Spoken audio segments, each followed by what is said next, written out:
Now, the vast majority, approximately 95% of the people of all countries, go around and around without aim or purpose. They drift with the circumstances of life, good or bad. A drifter is one who permits himself to be influenced and controlled by circumstances outside of his own mind. Whereas the successful individuals create their own circumstances and ride them to victory. When you're on purpose, you're living on purpose. You will never quit if you have a real purpose. A burning desire to be and to do is the starting point from which the dreamer must take off.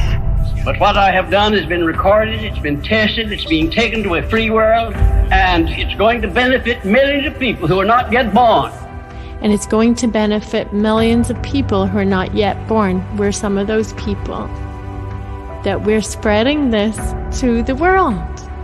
As your awareness grows, the doubt is gone so that you can manifest whatever it is your heart desires. Isn't that beautiful?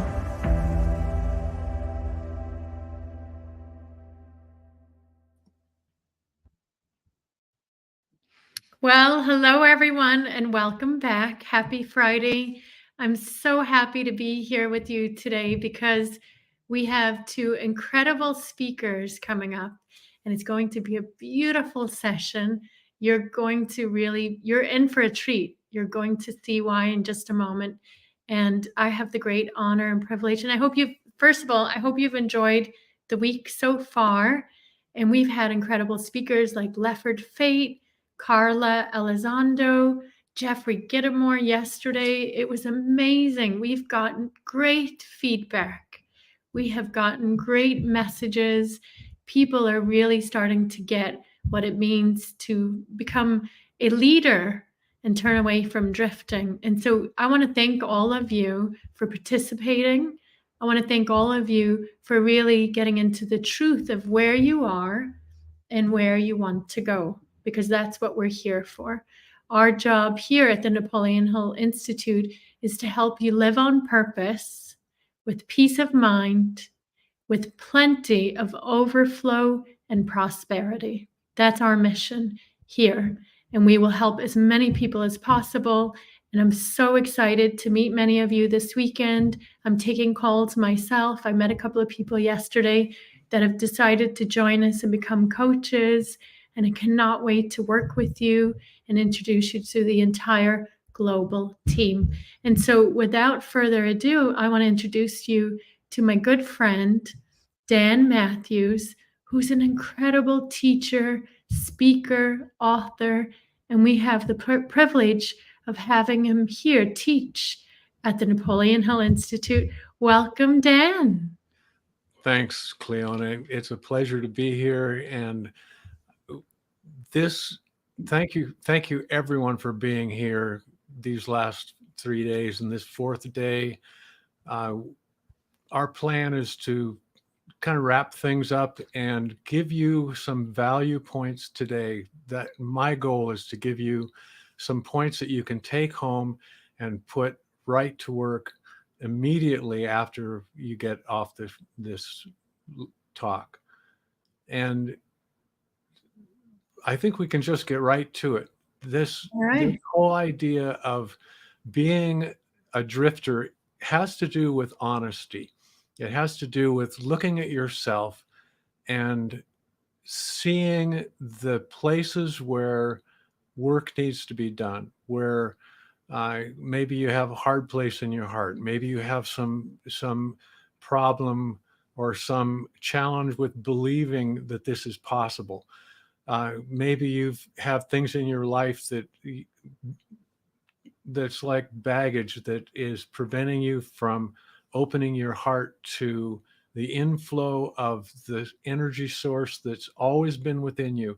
It has been waiting for your whole life to open up and make it possible for you to become that person that you've always dreamed of. Live the life that you've always loved in your mind, but you've never been able to realize it. And open those doors of possibility. Realize the potential that's in you. Get to that place where you have an open communication with infinite intelligence that's a blessing far beyond anything you've ever experienced, and take you to a place where you have confidence, you have courage, you have faith, all these things that have been within you but have been covered up by the opinions of other people, by experiences in your own life, by misinterpretations of your place.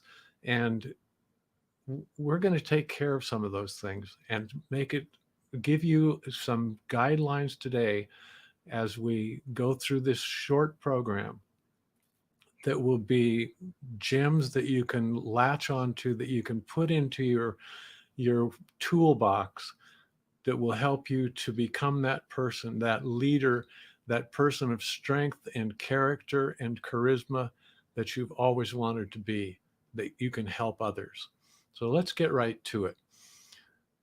I love being with a group of people who are driven, people who are living a life of purpose, who are asking themselves the hard questions and leaving their hearts open for the inflow of conscious awareness, inflow of the infinite, the inflow of the heart and mind of God, to help them to help you to make decisions that will carry you to another level that you've only imagined. Why am I here? How do I get in tune with my higher calling? How do I communicate with the infinite? How do I learn to listen to the voice of God speaking to me? Those are possibilities that are not just imaginary. Those are possibilities that have always been available to you, have always been available to every person that's ever lived. But 95+% of the population has no idea that they have that source within them. Why am I here? If we can get the next slide, please. How do I get in tune with my higher calling and communicate with the infinite? Next one, please.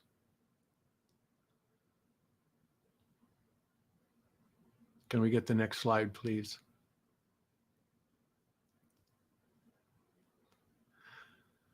Let's first of all talk about energy. When we talk about the infinite, when we talk about God, we're talking about energy. God has so many names: God, Allah, Buddha, the infinite, source energy, conscious awareness, infinite intelligence. They're all the same thing. The universe is filled with energy. And when we start talking about energy, when we start talking about energy that's filling the physical universe, it sounds like we're talking about God, and we are.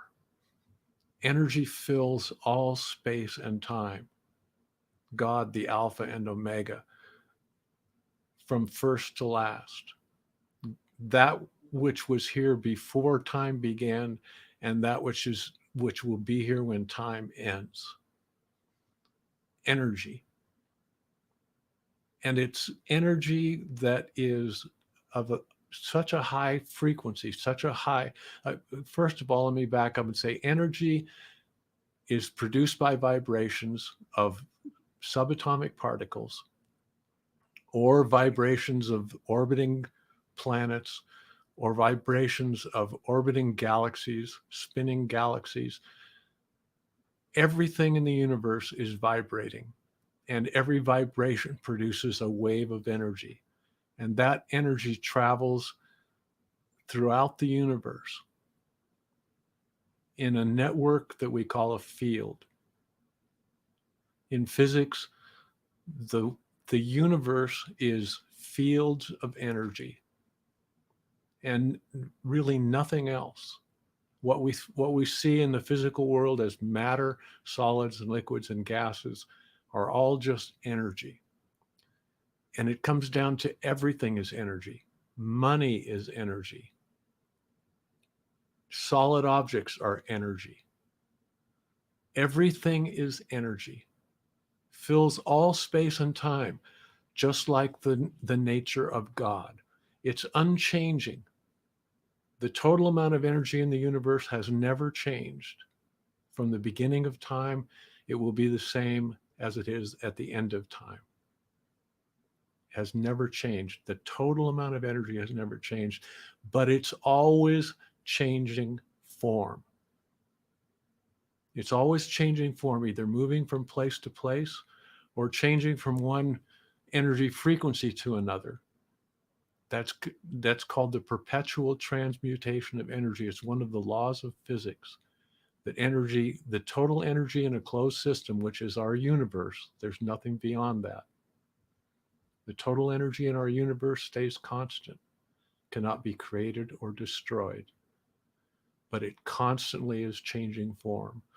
Just like the communication, which is a form of energy, the communication that's taking place right now. I have a thought in my mind. And think of it this way. Think of a red door. You get an immediate image. But that image has always been there. All I've done is just brought it to your attention. And I brought it to your attention by communication.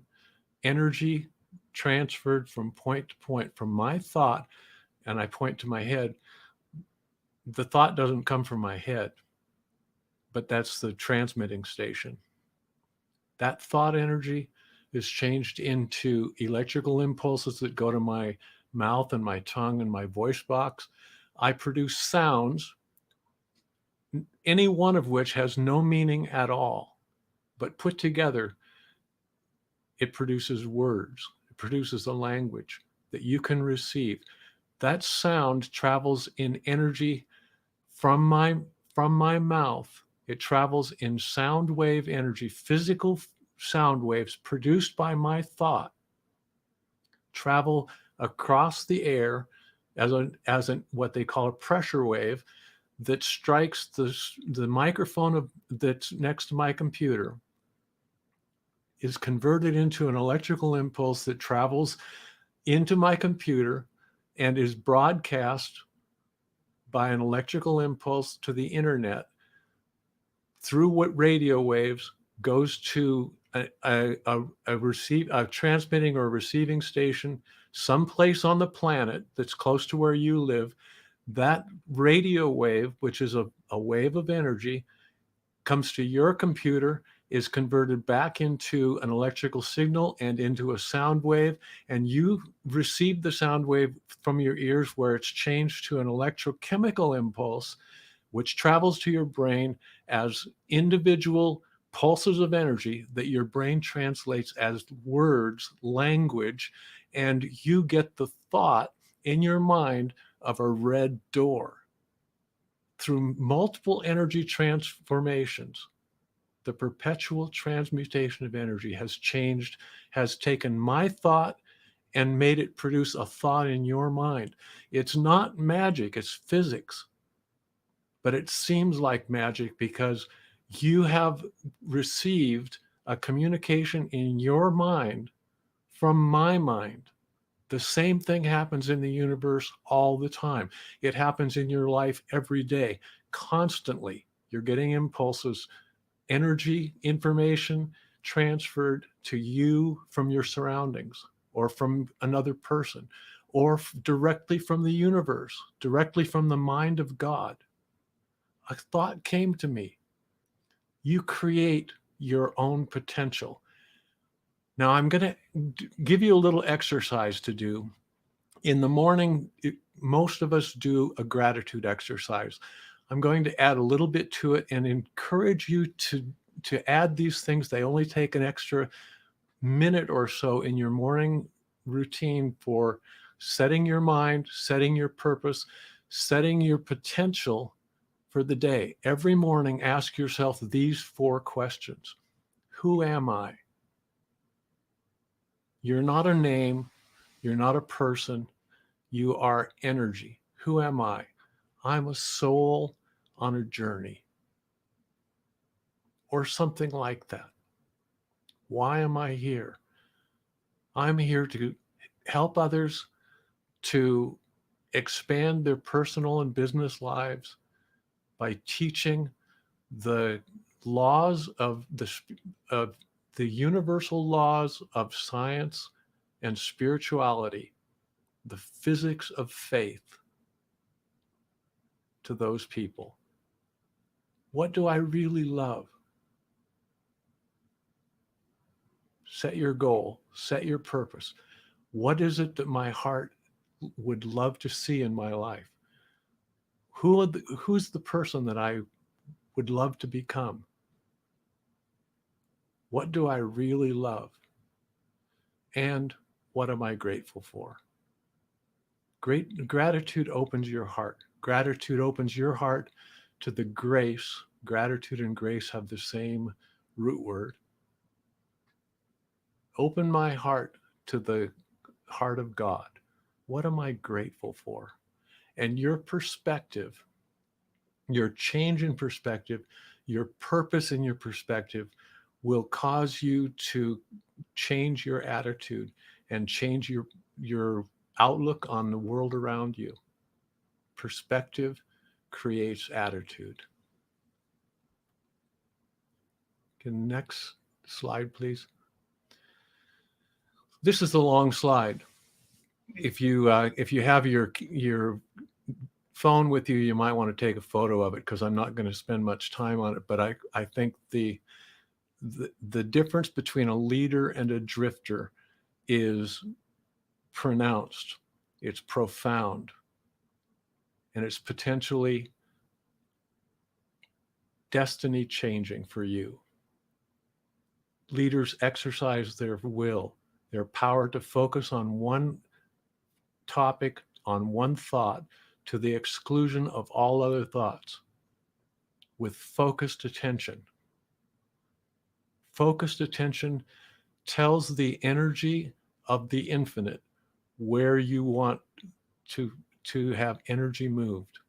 It will move energy. Focused attention will move energy in your favor, driven by your intention, your attention, and the response of the universe to you, to your thought. A definite purpose, again, focused attention, a definite purpose, an organized plan. Even if you don't know what the next step is, you can still have a plan. And your plan is your goal. And your plan is to take that next step. You may need guidance. Don't worry about that. Focus your attention.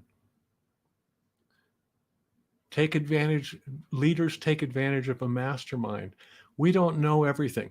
As a matter of fact, every person you've ever met knows something that you don't know. Take advantage of that. Keep that destination in sight. I'll talk a little bit more about that in a minute. Keep the destination in sight. Whether you're in life, walking through life, walking that path of the unknown into the unknown, whether you're flying an airplane, whether you're piloting a boat, whatever it is in life, you're trying to get from point A to point B. You can't do that without a destination in mind, without the focused attention. Leaders make decisions quickly. Leaders make decisions quickly because they're in tune with infinite intelligence. They're in tune with the mind of God. Inspiration comes to them. Intuition comes to them. They make decisions based on a gut feeling. It all has to do with the same thing. They make decisions quickly, and they change decisions slowly, because the decision-making process is an inspired process. Don't be afraid to make corrections. There is no wrong path. There are paths that'll take you closer to your goal or further away from your goal. That doesn't mean they're wrong. There is no wrong path. But if you're not going closer to your goal, all you need to do is make a correction in your course. And that change in course, that change in direction is brought about by a change in attitude. Next slide, please. Create a picture. The clearer the picture, the more likely it is that you're going to get exactly what you want. Create a picture. Genevieve Barron said, create a picture and then examine your picture. Make it detailed. Think of your picture is your thought, your imagination creating the life that you would love to live. And it's telling the infinite exactly what you want. If you're not exact, if you're not precise, if you haven't colored it to brilliancy and filled it with emotion, work on it more. What would you really love? What's the biggest passion of your life? What would you really love to see in your life? Who is the person that you would love to be? How will you feel when you've achieved that goal? How will you feel when you are that person? Fall in love with the person. Attach the strongest emotion of all, the power of love. I'm in love. When you fall in love, you can't think of anything else other than the person that you love. Fall in love with the person of your future, the person of your dreams. And not just fall in love, but fall in love with not just hopeless love, something you'll never get. Love with expectation. Expectation is a powerful emotion.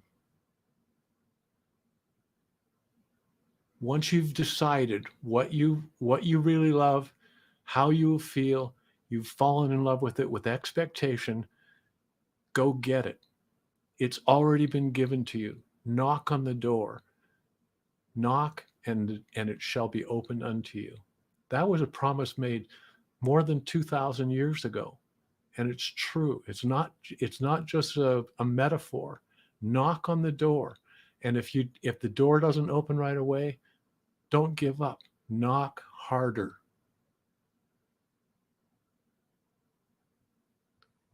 Pursue that dream with faith, belief, and gratitude. Faith and belief are words that are commonly misused. I like to use the phrase, I am able, for faith. You must have faith and belief. Jesus said that to his followers many times. You must have faith and believe. Those are two different things. Faith means I am able, not because of anything that I am because of me. I am able because I am a child of infinite intelligence. I am a child of infinite intelligence, and the infinite is able. Therefore, because I'm a child of infinite intelligence, I am able. Belief means once I've embraced the thought that's come to me, the thought of my life that I would love to live, it's already been given to you. It's already been given to you. I am able, and it's already been given to me. And that produces gratitude. After that, you're not finished. Pay attention. That's the next step. Pay attention. Watch and listen. It may not be watching the world around you go by, but watching for signs in your life, for feelings of emotion, for what you think, what you feel in your gut or in your heart.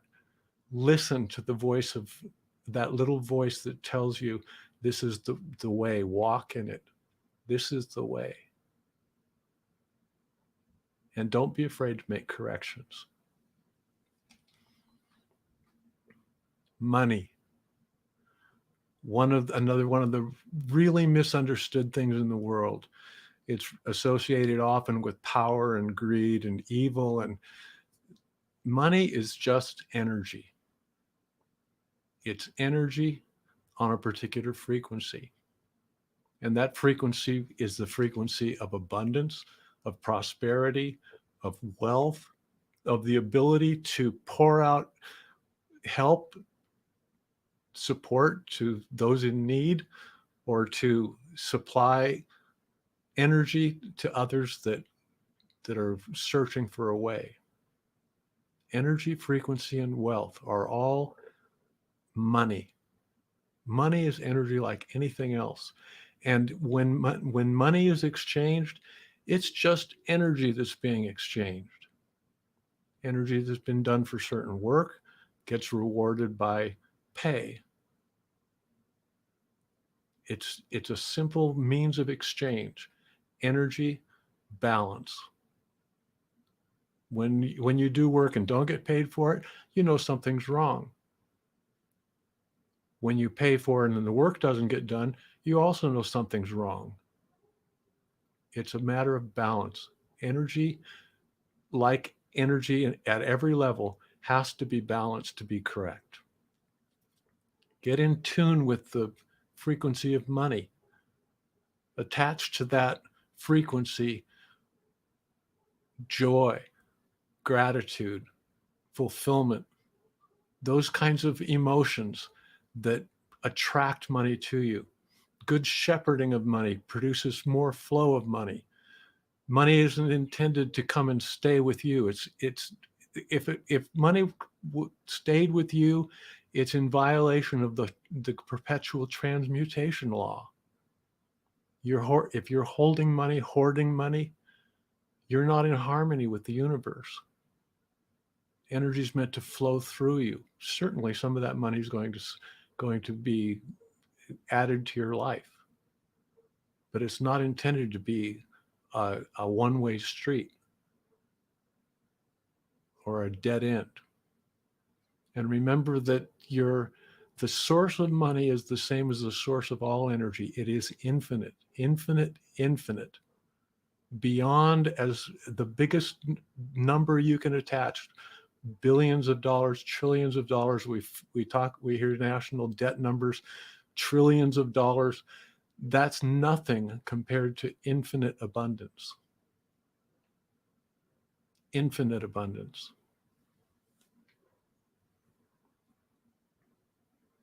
Next slide, please. Everybody has barriers in their life, and I've made a list of what I feel are the 4 main barriers to goal achieving. And you could use this with clients. You could use it in your own life. You can apply it to anything in life. 4 barriers. And I won't go too far into each one of these, but fear in all its forms is probably the number 1 barrier. The second is analysis. You've heard the phrase analysis paralysis. Analysis is making no progress because you're thinking that you have to know something, be something, do something. You're lacking something in your life. You have to know more. You have to have all the steps in order. No, you don't. You don't have to have any of the steps in order. You just have to know that I'm going to take the next step. I just need to know what that next step is. Distraction is a barrier. The shiny object syndrome. What looks better? Something, this looks better to me. This looks better to me. The grass is greener on the other side of the fence. Distraction causes you to not be focused, and you have to have focused attention. If you're distracted, your energy to move yourself forward is gone. The last one, it seems like it's not the right word, comfort. But if a person is comfortable, we fear discomfort. We avoid discomfort in our lives. Our bodies are made as survival tools, and anything that's uncomfortable or unknown is considered dangerous and potentially fatal. Comfort keeps you from making progress. 4 principles of flight. I made some allusions to a pilot and his or her destination, flying a plane. And I have a little, all planes work the same way. I have a small little model plane that I like to use, because we can imagine that this is actually a plane flying through the air. But there are 4 principles of flight. This is the physics of goal achieving, the physics of becoming a leader.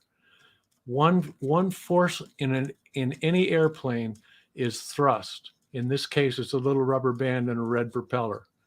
And when I wind it up and let it go, the propeller spins. And if I've wound it up enough, it'll move the plane forward. What is it in your life that's moving you forward?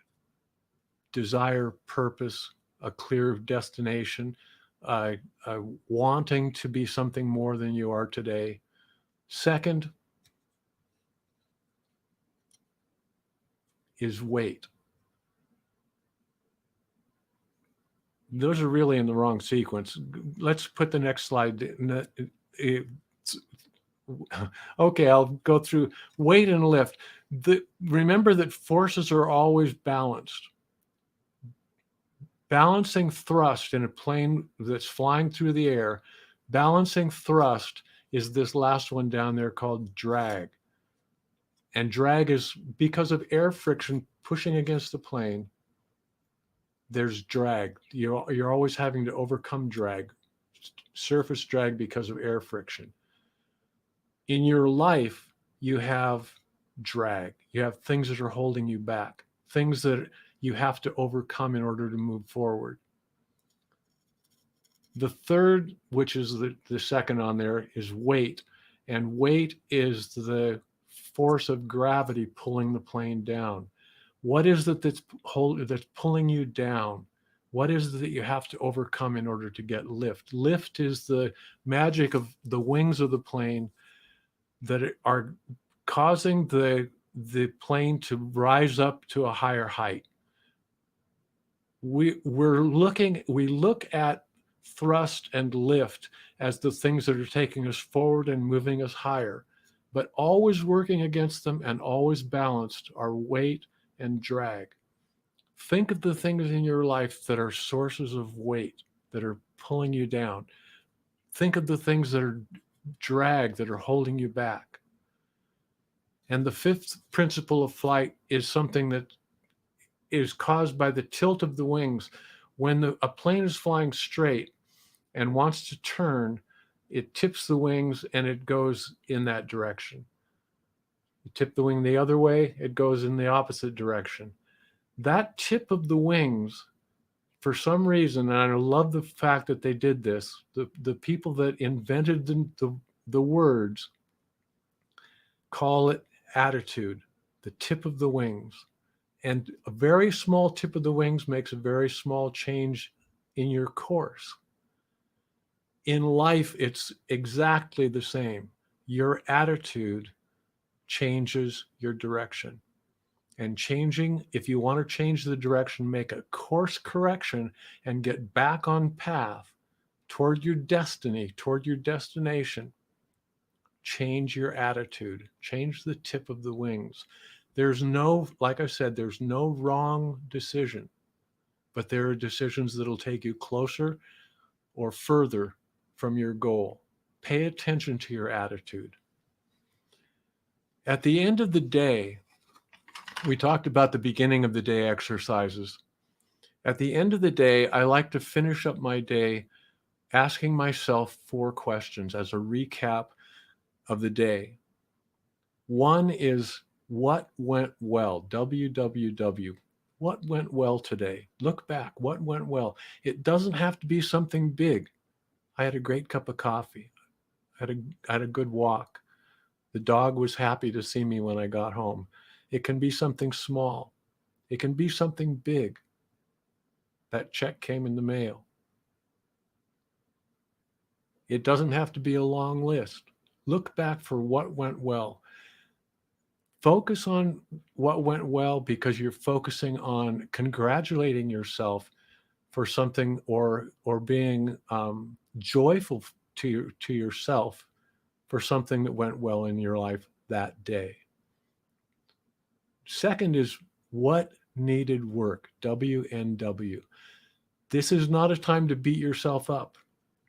But if you lost your temper, don't say, I lost my temper, because you don't want to claim that behavior.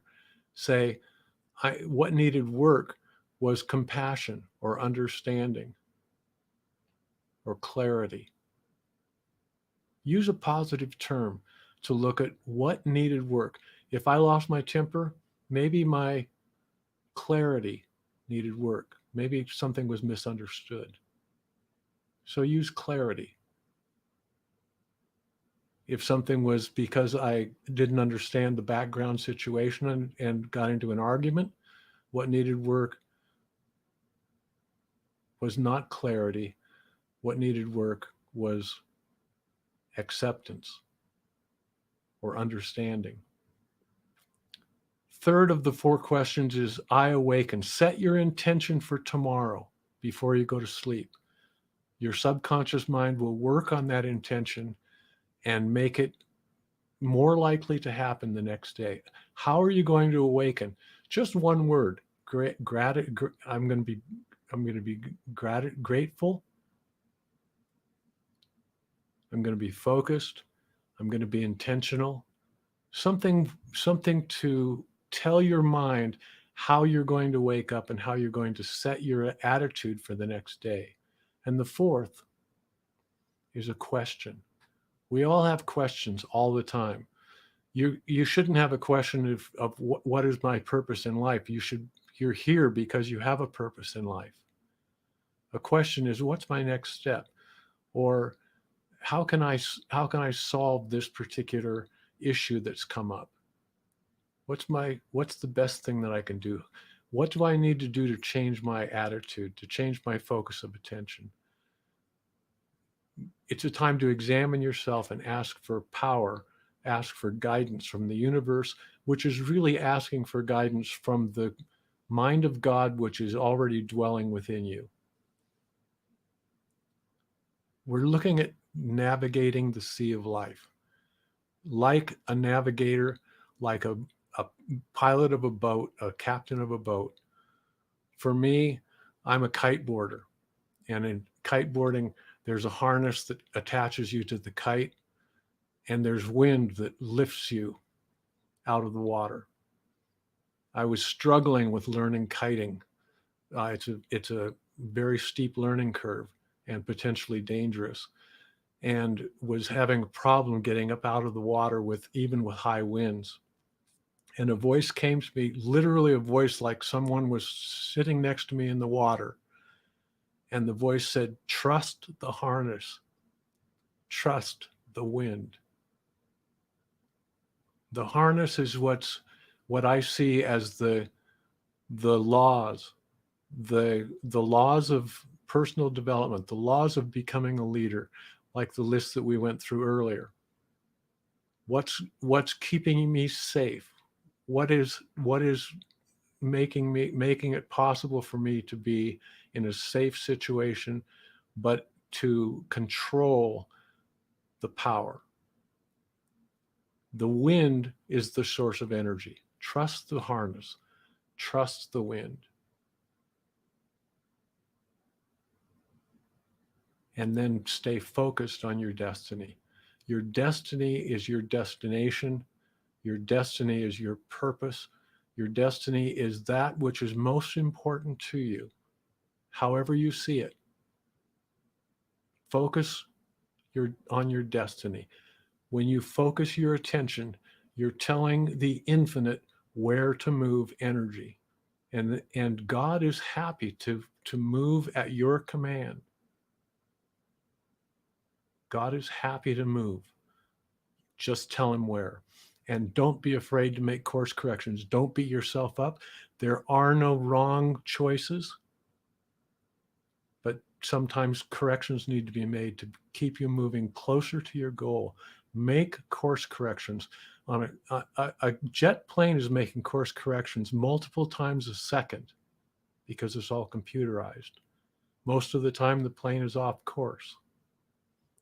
Don't worry about that. Worry on making corrections. That's the story of your path in life. Thank you. And Cleona, I'm going to turn it back to you.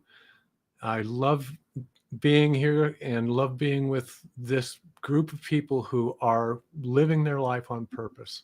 Thank you. Thank you, Dan. You kind of took my breath away a little bit there for a moment, and I'm sure other people that are watching have a greater understanding now of what it is that we're doing here on Earth and how these laws work for us when we're aware of them, right? That's right. Yes. And this is a group, for those of you that are attendees, this is a group that is moving the earth, moving the world. For those of you that are here, that are part of the team, this is a time of power and change and prosperity, flow of abundance, flow of energy. Thank you. Thank you, Dan. Thank you so much. Dan is a principal teacher here at the Napoleon Hill Institute. And if you want to come and learn with us and become a coach with us, you'll get to experience his teachings every week. And yes, you're right, Dan. We are a movement. We're on a mission, and nothing will stop us. Nothing. That's right. Yes. Thank you, Dan. We're so grateful for you. Thank you. Thank you. All right, I'm going to put up a video. I would like to share something that's very special that Dan created. And then we're going to bring on our next speaker, who is Jeff Cameron, another principal teacher here and also in charge. He's the director of the creative department. And so if we can just bring up Dan's video, that would be incredible. Thank you, Dan. We love you. Thank you. I love you. Cleona, thank you. It doesn't matter where you are, with your friends, at work, a quiet time at home. But in your mind, there are questions that never stop. Questions like, who am I? Why am I here? What's my purpose? It doesn't matter where you are. What matters is, where are you going? Is it going to be another year of the same thing? Wandering, drifting, with that feeling that you're somehow lost and alone? Or is this going to be a new year? A year of change, growth, abundance. The road to success is simple, but it's not easy. There are only four principles that you need to know to succeed. Learn those principles and apply them, and success comes by law, just like the law of gravity. To change from the same old life to a life of prosperity, discovery, value, success.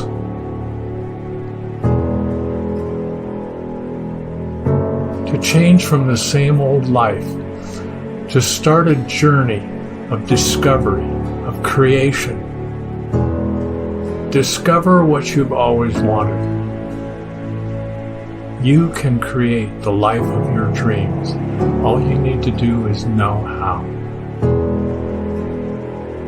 You can have direction, purpose, success. You don't have to be somebody special. Anybody can do it. Just remember, it doesn't matter where you are. What matters is, where are you going?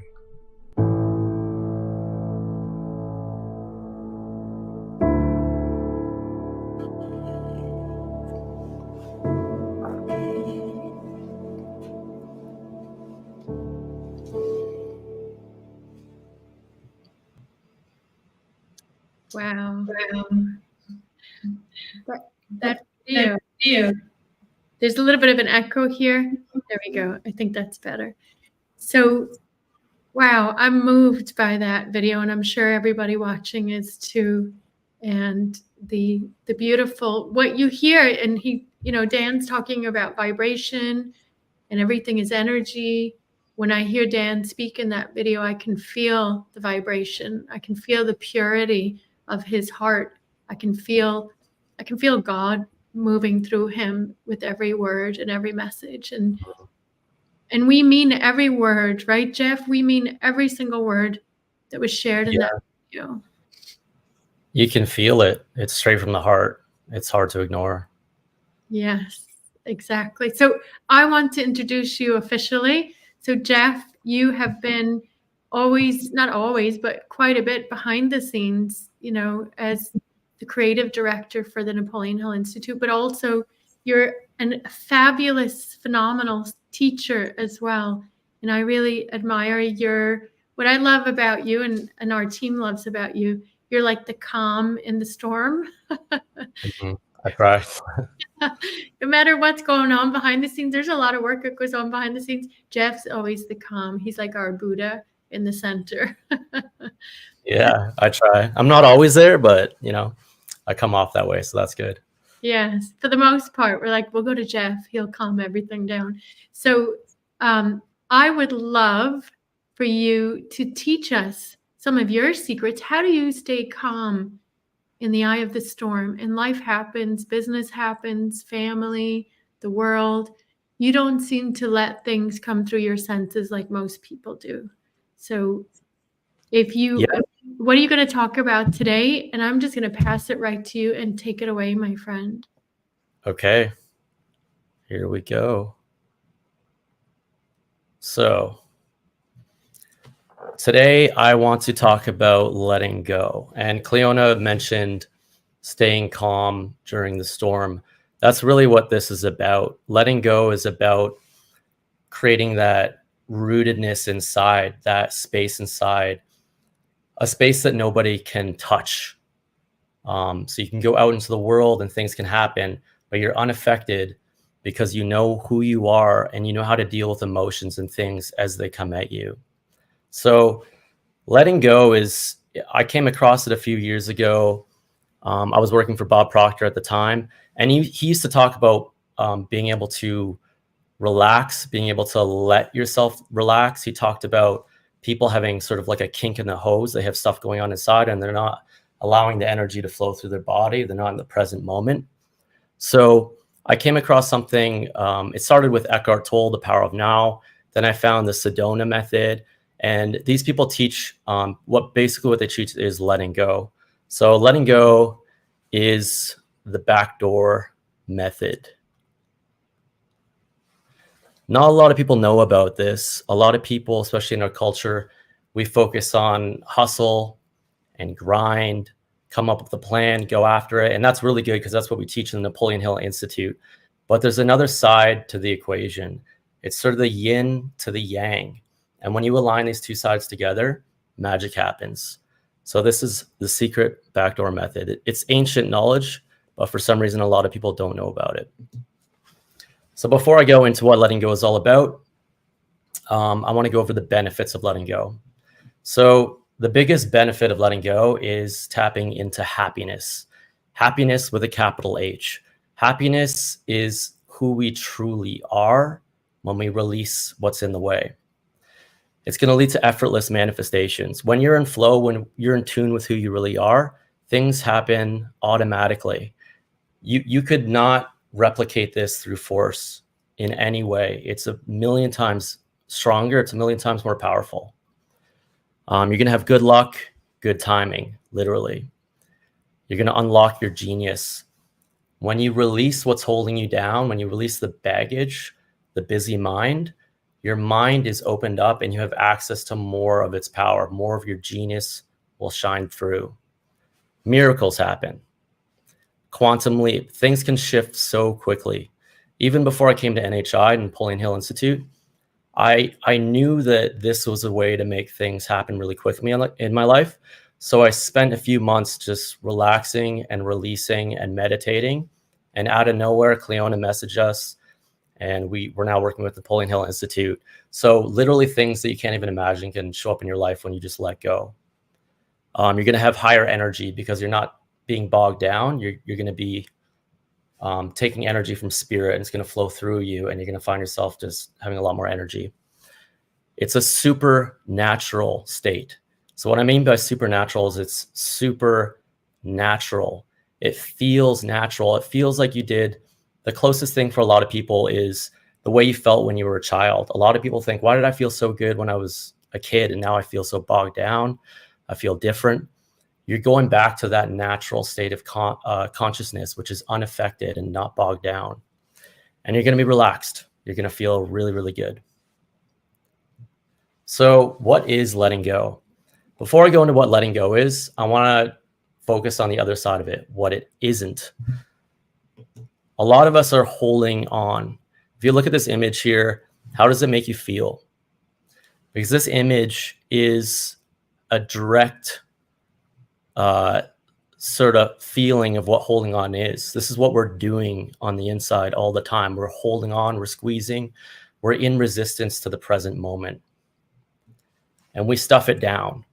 So traumatic things can happen to us in our life, and they don't even have to be super traumatic. They can be subtly traumatic. We're all traumatized when we're kids. You know, you get lost in the mall. That's trauma. And if we don't know how to process that, it gets stored down and we stuff it into our subconscious. And to this day, a lot of us do that. When we feel something unpleasant, we distract ourselves, we push it down, we turn it into thoughts, but we don't deal with the emotion. We lost the ability to release. So do you have baggage? I'm assuming you do. We all have baggage. And we carry it. We carry it around with us. You can see it in people's bodies. They may be hunched over. They may look heavy. There's a dullness in the eyes. They're not there. They're not fresh. Earl Nightingale used to talk about how like a young 20-year-old person is fresh and vibrant. And a lot of the times as we get older, we lose that lust for life, that wonder, the expansive eyes, the expansive energy. And it doesn't have to be that way. I've met people in their 80s that are younger than anyone I know, people in their 20s. And some of us show it off. Some of us show off the baggage. We like to almost showcase it as like a badge of honor. I think we all know people like this. It's almost like they take pride in their victimness, what they've been through, the weight they're carrying. We like to really get involved with that, which isn't really a good idea. And so ultimately, when you're carrying all this stuff, it creates a busy mind. You can't stop thinking. The feelings are turning into thoughts, and the thoughts are turning into feelings, and you're just in this cycle and you can't get out of it. And it literally feels like your life is on repeat every day.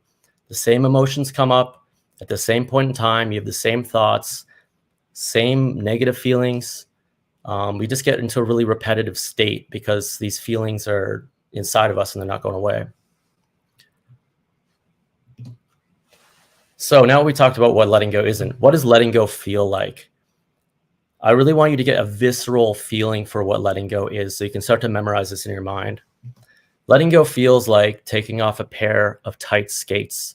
If you've ever skated and you're skating out for a few hours and your skates are really tight and you take them off, the relief you feel is amazing. And that's what letting go is. It's literally relief. It feels like entering a jacuzzi. You're just relaxing into your natural state of joy and peace.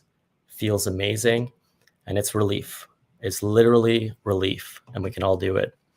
So kids naturally know how to release. When we're a kid, before we learn to stuff it down, kids naturally do this. So for example, if you see a kid on the playground and they fall over and they start crying, they'll look around. And if the parents aren't there, they'll stop crying. They'll just let it go in an instant.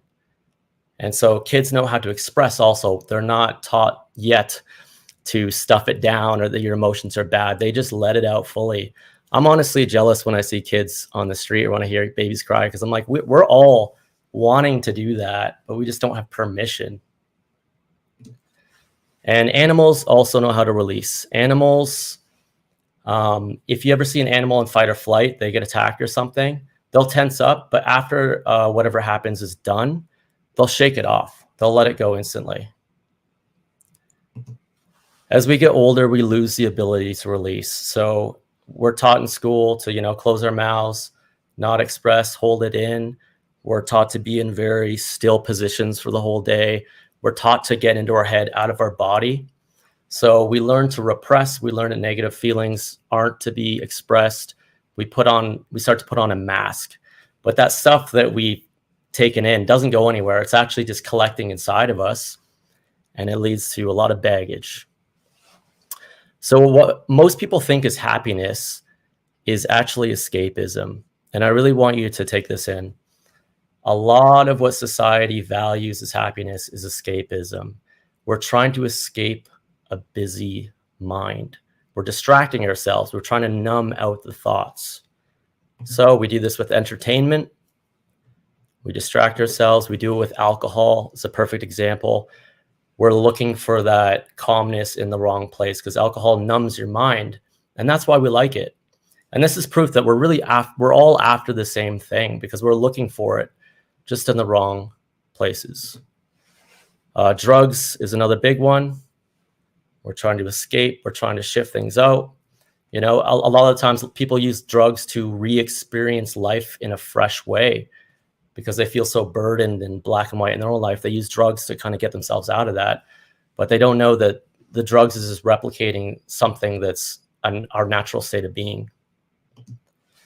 And so this leads to drifting. We've got so much going on, such a busy mind. All we can do, it's hard to focus on goals. It's hard to focus on improving ourselves. We just want to escape.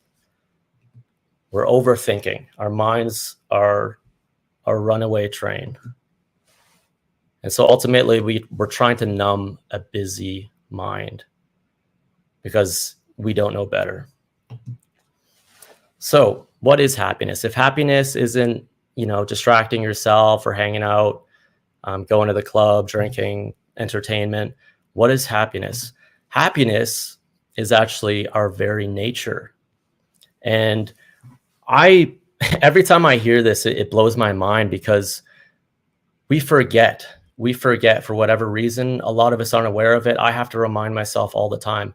Happiness, joy, peace is the core of who we are. It's not actually out in anything. And another way of saying it is happiness is a still mind. Really take that in. Happiness is a still mind. It's literally just a still mind. And you can attribute it to going after your goals. You contribute it to relationships. But I want you to think about it like this. Let's say you have a desire for a big goal and you accomplish that goal. You're going to allow your mind's going to still because you fulfilled that desire. So your mind stills, you completed the goal, and you're like, wow, I made it. I really did it. And for a brief moment, your mind calms down and your beingness, your natural state of happiness, love, peace shines through. But then the goal, you know, you start getting restless and you're like, oh, I need another goal. I'm not enough again. And it just goes back down. So the realization is happiness is truly just a still mind. It's our own beingness. And we will suffer until we realize this. This is sort of the end state in a way. But to realize it on the journey is key because it means that you can tap into happiness at any point. It doesn't mean you're not going to go after your goals. In fact, when you allow your mind to still and calm down and let that happiness through, you'll actually be more effective going after your big goals. So you can have happiness now and go out and get what you want and have the relationships you want. So do you have a kink in the hose? I'm assuming you do. We all do. Bob Proctor used to talk about having a kink in the hose. And I thought it was a really good analogy because when you put a kink in the hose, you're cutting off the water. You're cutting off the flow of energy. And what we want to do is we want to let it flow. And we want to let it flow freely. So this is an image I saw on Instagram that I really liked. We have the person, I don't know if it's on the right or left for you, but it's on the left for me, with he's got knots of resentment and stagnant energy. So this is how most of us are walking around. And I have stuff going on in myself too. I'm on this journey just like you guys. So we're actually cutting off the flow of energy. And in this case, it's resentment. So when you're resenting someone, you're holding on the inside, just like that tight fist. And you're in resistance to the present moment because of that. So it's cutting off the energy. Forgiveness, letting go, allows the energy to flow. And I think it's a lot like that, right? Showing the chakras there. So you want a free flow of energy, and we can all tap into this. Now, before I go into how to let go, I'm just going to go over control and release. So just to give you a feeling of what holding on, shoving down feels like: control, force, tension, dogmatic, grind, burnout. You're narrow-minded, you're fearful, you're mechanical, stuck in the mind, and you're limited. On the other side, when you practice release muscles, you're coming from a place of power, trust, intuition. It's a flow state, ease, supernatural, in spirit, in faith, present to the moment, and unlimited. We all have access to this. So now that you know about letting go, how do we let go? It's going to start with getting out of your head and getting into your body. A lot of us walk around in our heads. We solely exist in a mental realm. We've totally numbed out our body. We don't go down there. It's too painful to go inwards. So we don't even try. We just try and operate up here from a thought world, and we're completely unconscious. It's almost like you're in a dream because you're not conscious of what's going on. These things are running you. The things inside of you are running you. So you want to start throughout the day, just start getting into your body, start being more embodied, even if it's really uncomfortable. If it goes in with pain, it's going to come out with pain. And the quicker you realize that, the better, because you start to change your relationship with pain. So you want to be embodied just throughout the day. Just notice when someone says this, how does it affect me inside? Just the awareness of being in your body, which is really being in your subconscious, is going to start the process of releasing. All these feelings want is to be heard. They want to be seen. So practice body awareness, get embodied. And so this one took me a while to really fine tune what the real mechanism of release is. And it's one word. The word is equanimity. Equanimity is the tool of releasing. So equanimity is being centered. It's being unaffected. It's being the witness. Just, you're neither pushing nor pulling. It's actually who we are, equanimity, peace. So when a negative feeling arises, do not push it away and do not pull it in. Just be with it. Be calm and be centered and be with it. It may be very uncomfortable, but if you allow yourself not to run away from the feeling and just to be with it without wallowing in it, just witness it, feel it. It's going to feel uncomfortable if it's an uncomfortable feeling, and then it's going to pass. It's going to move out of you. And when it moves out of you, you're going to feel relief. And so we all have a lot of stuff going on inside. But I think the reason people don't even want to feel the negative emotions is because they think it's endless. The reality is, if you start honoring these emotions and releasing them, there is an endpoint. Like, it will come, if you're continuous with this, these feelings will start to not come up anymore. You will be less reactive, and to be replaced, you'll be in a space of spacious consciousness. You'll start to inhabit more peace and joy just by default, and these feelings won't come back. And then also, as new, traumas or things are happening in your life, you'll slow down and you'll witness it coming in and allow yourself to feel it so it doesn't get bogged down inside. So remember the word equanimity. It's the old Buddhist philosophy: no attachments, no aversions. So you're not attaching yourself to anything. And this goes with anything, even positive things. If you're having a positive experience, of positive emotions, positive emotions, if you get attached to the positive emotions, you actually cut off the positive emotion. So if you allow yourself instead to witness the positive moment, the positive feeling, allow yourself to witness it without holding on to it or trying to squeeze it, just be in equanimity with it, the positive feeling will actually expand.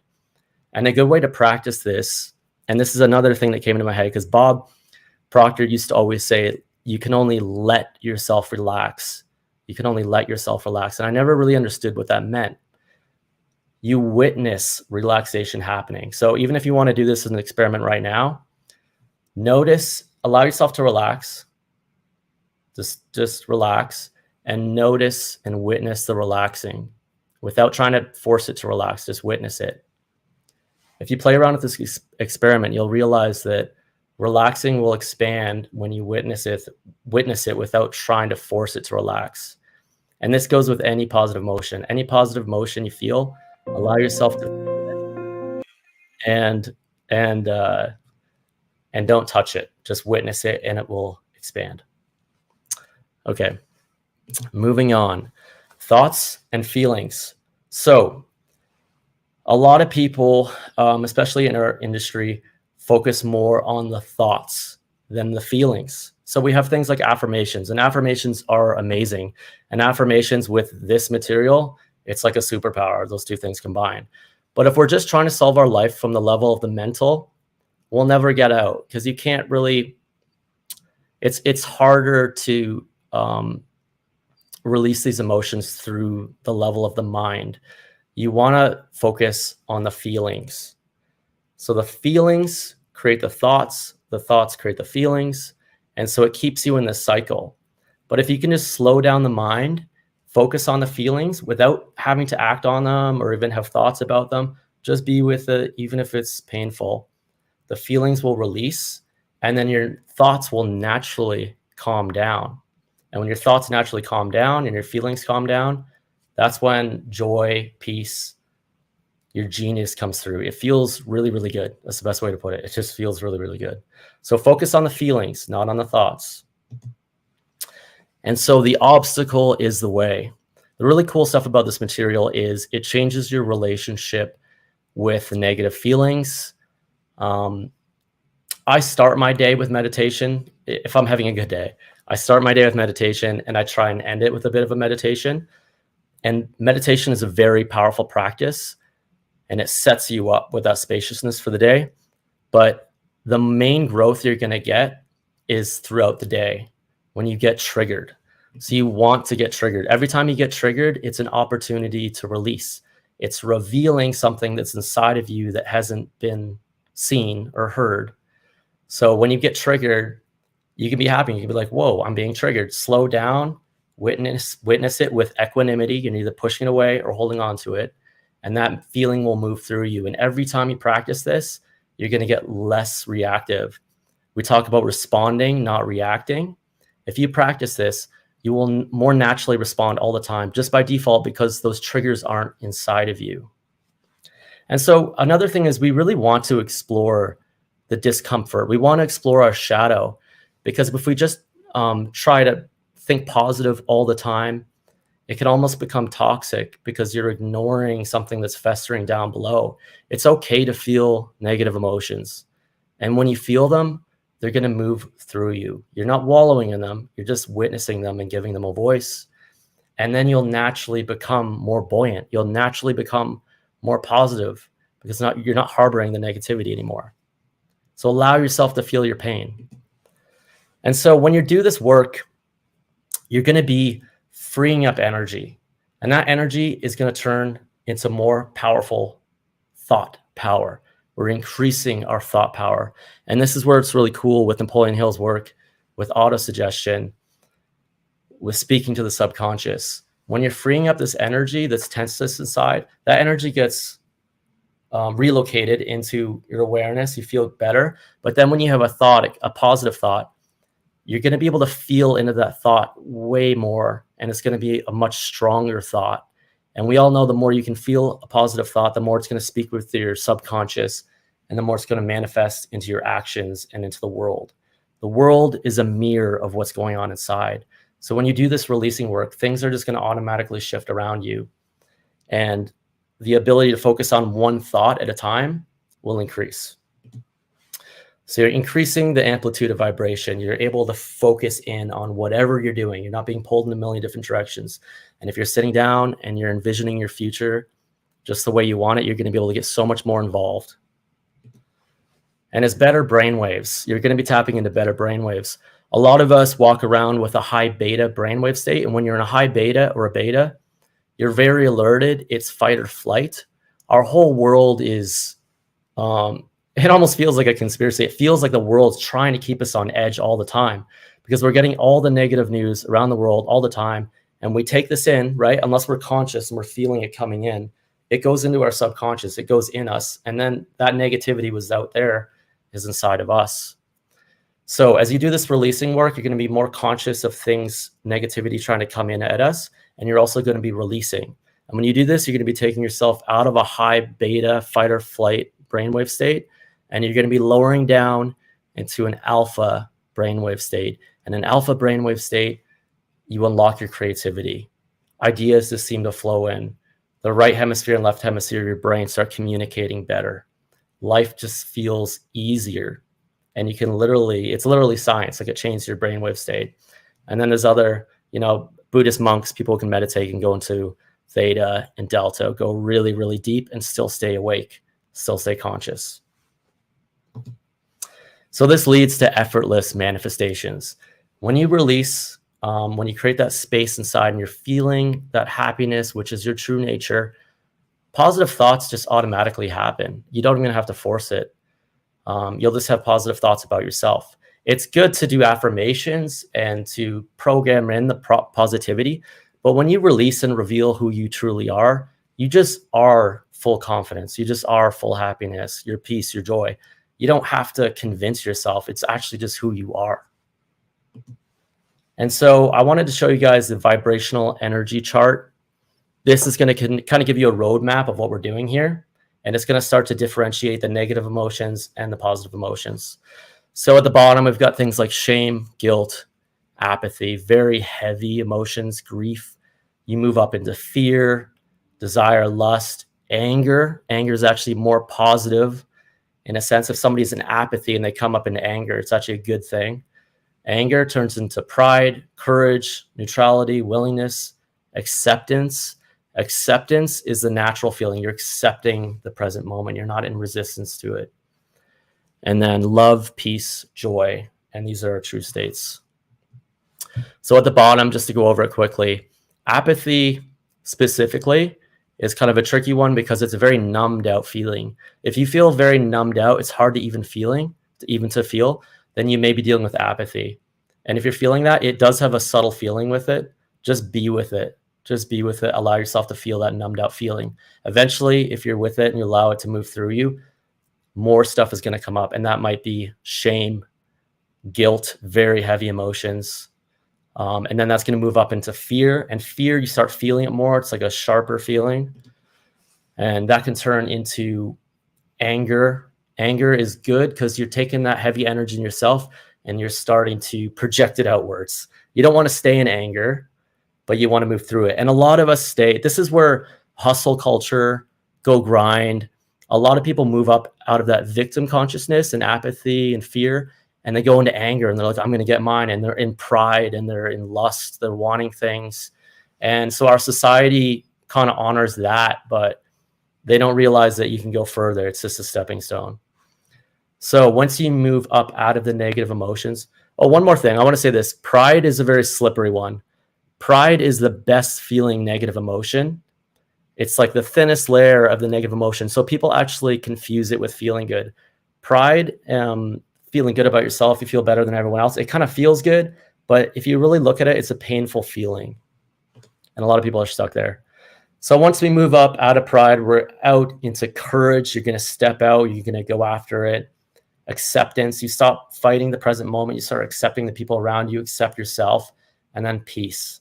So you're moving yourself up this energetic scale. And this is where we want to live. This is who you truly are.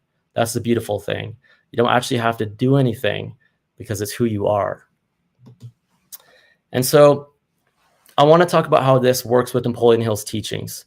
Napoleon Hill's last book was about peace of mind, and he said nothing really matters.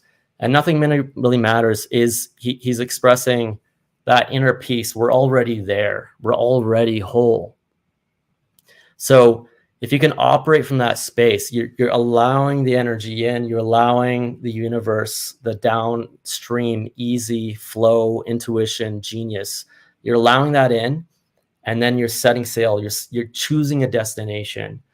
You're going to be persistent. You're going to be doing your auto suggestions. You're going to be having faith. You're going to be aware of all of Napoleon Hill's teachings. You're going to go after it, be very focused. And then, so that's the ship going out to a port. And then the wind is the universe. That's what's going to carry you and take you to places you never even thought possible. So I'd like to think of letting go as tapping into the wind. You're allowing it to be easy. You're allowing the universe to get behind you and help guide you and push you further than you could ever imagine. And this stuff is literally magic. It's so worth it. It changes your relationship with pain, and literally miracles happen. I would experiment with it. And so recommended books. These are some books that really helped me on my journey with letting go. For me, it started actually with The Power of Now by Eckhart Tolle. That was like the big book that really sort of awakened me. The Sedona Method, Happiness is Free. Lester Levinson is sort of the OG of letting go, so look him up. And Hale Dwoskin runs the Sedona Institute, I believe, or the Sedona Method. And the Sedona Method, Happiness is Free, those are really, really, really good books. Michael Singer's Untethered Soul, his whole book is about letting go. He talks about when you're triggered, just relax, allow yourself to feel. Letting Go by David Hawkins and Power versus Force. Those books are amazing. I highly recommend. And so really at the Napoleon Hill Institute, we're teaching you to live from the inside out. And it's easy, even myself, I constantly forget about these things. It's easy to get sucked back out into the world. So I highly recommend you book a call with us. Just join the community in any way possible. You could be wanting to be mentored, or you could want to be the mentor. If you want to be a coach, or if you just want to be a part of the community, be around this energy. You're going to hear it come at you from different angles, different teachers, and it's an accumulative thing. And if you'll look back in a few years and you go, whoa, I've really changed. I'm living from the inside out. So thank you. I hope you enjoyed this presentation. And if you have any questions, feel free to put them in the chat. And so I'll bring back Cleona now, if you're there, Cleona. Or you know what? Actually, before that, oh, no. Okay, you're here. I'm already here, but I know I do want to play that beautiful video as well. So why don't we just go to the video, and then we can talk again, because this has been incredible, Jeff. You know, I'm taking notes. I'm watching all the comments, and I knew it. You know, we spoke about it the other day on one of our calls. When you say, I knew it, it's confirmation of your intuition. My intuition told me that Jeff is a great teacher and has a lot of wisdom to share with all of us. And I was right. So I knew it. So thank you. Thank you. Thank you so much. I had my own experience, which I will talk about in a little bit, but you just have this calming presence. And now we understand from letting go and what you've taught us today, how you do it. So I'm so, so grateful. Let's watch this video. And Jeff, do you have any other final words of wisdom that you would like to share with everyone here today? I'd say just get enthusiastic. Like, this information is amazing. Who you are is a miracle. It's amazing. And underneath all the baggage, if you're feeling that baggage, you feel good. Allow yourself to feel the negativity. The obstacle is the way. So set yourself free. Thank you. How beautiful. How beautiful. Amazing. Amazing. We are miracles, all of us, aren't we? Yes, so we are. All right. So let's go to a short video that Jeff has created that I love very much, and we'll come right back. Jeff, thank you, thank you, thank you. And by the way, you're called Cleona. You're the CEO right now. We've got the I didn't even notice that. I miss you. There you go. You might be manifesting. I know, it's happening. I'm letting go too much. All right, here's the video, guys. The cityscape is a testament to mankind's desire to control and dominate almost every aspect of life. The Western world has especially mastered this ability. So the notion of letting go can seem counterintuitive, even rebellious.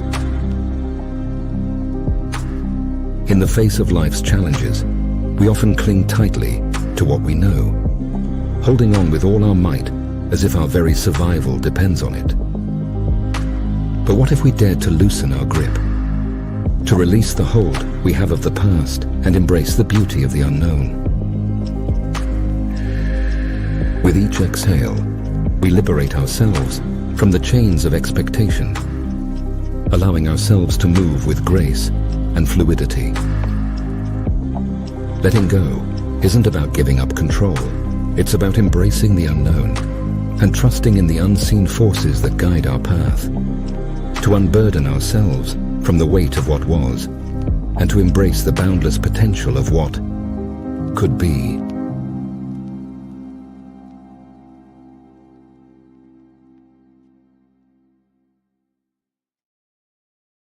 Wow. How incredible was that, everyone? With Dan and Jeff, I just feel so moved, and I just feel so grateful. I feel so grateful because here at the Napoleon Hill Institute, we've decided that we are going to become a company that helps you not only achieve your goals, but also heal. We've decided that this journey, from all of the study that I've done, all of the study, Jeff worked side by side with Bob Proctor for many years. Scott did too. We all worked with Bob. And many of the people on this team have been mentored by Bob Proctor. And we've been studying a very long time. But one of the things that I've noticed that's missing in personal development is exactly what Jeff taught us today. It's about letting go. It's about healing the past, not just setting a goal and grinding it out and going after it. And then what happens? We burn out. We burn out. How many of you on here today have experienced something like that? And so we're in the business now of healing its mind, body, and spirit. And yes, we do talk about God. We talk about spiritual things. You can say universe, infinite intelligence, use whatever term feels good to you of this higher power. But that's what we're doing here. We're on a mission to help people live on purpose with peace of mind, with an overflow of prosperity. And I will keep saying that because that's our mission. That's our mission. So if you feel a calling in your heart today and you're new to us, I'm going to ask you right now to book a call this weekend. Book a call. Come and see if you are supposed to be a leader with us. You will have your own coaching business. We will train you. You'll be part of the community so that you can teach these principles so we can help a lot of people. And if you're not supposed to be a coach right now, or maybe not at all, we'll tell you that. But you could join our community. You can be mentored by one of our coaches. We can assign you a coach. We just want to work with you. We want to help you whatever way we can. And so a couple of weeks ago, I think it was 2 weeks ago now, I had my own experience. I've been studying this material, this type of material, and especially Napoleon Hill's work for about 15 years now. And as many of you who do know my story, it's completely transformed my life. From poverty, I had an experience of abuse, poverty, dysfunction, no confidence. I was a complete drifter when I came to America at the age of 18. I was in my victimhood, just as Jeff said today. Sometimes we wear that badge, poor me. I was abused, poor me. My mom left, poor me, poor me, poor me. I can put all the list of victimhood that I wore around like a backpack, almost like a martyr, right? And it didn't get me very far in life. It wasn't until I found this information did my awareness start to grow. And so I had an experience a couple of weeks ago, and after studying all this material for many, many years, and I decided I was starting to feel, because we started We launched Napoleon Hill Institute just over a year ago, and it's been nonstop, full steam ahead. We've attracted a lot of beautiful souls. And I remember when we started the company, I was afraid. I was so scared. I thought, how are we going to do this? And it was that control aspect that Jeff was teaching you about. I'm like, how are we going to do it? Where are we going to get the money from? And there was no outside investment. There was no plan. It was an idea that came through me. And I listened to that whisper, and that I call it a command from God. You can call it what you want. I had a command from God. You have to launch Napoleon Hill's work. And that's what I did. And I remember I was so scared. I was really, I didn't know where the next check would come from. I didn't know how we're going to pay our payroll. I didn't know where we're going to get clients from. I just contacted the foundation and I had faith. I put everything that I own into the company personally. I have taken massive sacrifices to make this happen personally. And so, but what I found was I was starting to get very, very, especially a couple of weeks ago, I was getting stressed out. I was moving into that place of fear again. And just like the picture that Jeff showed you, and I thought, okay, what do we teach? I said, I have to let go. We teach what Jeff showed you. I had to let go. I know when we have faith, the way will be shown. And I was starting to try and take back control. And I was caught myself. I said, okay, I'm going to go away and I'm going to go and meditate and pray. And I did that. I did it for 2 days straight. I turned off my phone. I disappeared. And I said, I will be back. If you really need me, here's an emergency way to get in contact with me. I prayed and I meditated for 2 full days straight. I did what's called noble silence. And it changed me. It was like all of this information finally clicked. It clicked and I'm different. I still have work to do and I'll always be working on myself. But now I understand letting go at a much deeper level. And so tomorrow we are going to have a private Q&A and a private session on Zoom. I invite all of you to come. You can register for that call. It's a Zoom live session. You can ask me questions. And then many of our teachers that you've met this week will be there. You can also ask them questions. But I'm going to share tomorrow my experience with what happened when I went away for those 2 days to a monastery and did noble silence. I want to share it with you tomorrow, and then we'll open it up for questions and answers. So I hope that you are enjoying this presentation all week, this workshop. I hope that you've got something from it. Don't let it be the end. Let it be the beginning. Come join us, be part of this mission, this movement, and I look forward to working with you.